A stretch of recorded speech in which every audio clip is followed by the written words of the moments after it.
5 billion years from now, the Sun will expand and become a red giant. And the Earth might just be in the way. If humans were still around then, would we leave the Earth? Or would we move it? This is What If. And here's what would happen if we moved the Earth. What's the Sun's problem anyway? Well, like any other star, it has an expiration date. The beginning of its end will feature our Sun swelling into a red giant, wiping out everything that happens to be orbiting it too closely, like the Earth. If we wanted to survive, we'd need to take action long before the Sun started going on a rampage. It would take 1 billion space shuttles to evacuate about 7.5 billion Earthlings. Even if we could launch 1,000 space shuttles every day, it would take over 2,700 years to move everyone off the doomed planet. Maybe we could save ourselves some trouble by moving our whole planet instead. That's actually quite possible. We'd only need to give the Earth one big boost in the right direction and keep it on course. And there are a few ways to do that. To move the planet out of danger, we'd have to change its velocity by 1,200 meters per second. That would require about 7,000 of the most powerful rockets ever built, but this plan has one big flaw. To escape the Sun's expanding flames, we'd need to escape pretty far.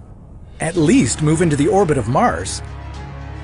Moving something as bulky as the Earth to a safe zone there might take us billions of years. And for every billion years that passed, we'd use up about 1/3 of the Earth's mass as propellant. That's not very efficient, is it? To move the Earth more efficiently, we'd have to consider electric propulsion. Unlike the chemical one used in most rockets, electric propulsion doesn't require a lot of mass. We could get away with sacrificing only 2% of the Earth's mass every billion years. You'd hardly notice the difference. But this option would require a lot of power, about 800 times more than what's produced here on Earth right now.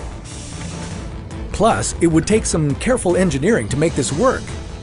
Because the Earth is spinning, a rocket placed in one location would not always point in the right direction. We'd need to place rockets all around the Earth and have each of them fire only for a certain amount of time. That would keep the Earth on course.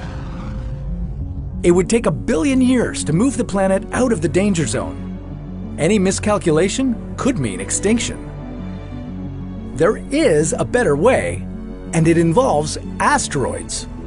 Aerospace engineers use something called a gravitational slingshot to alter a spacecraft's path without using too much propellant.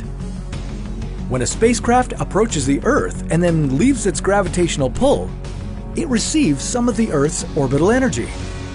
We could use the same effect to redirect our planet.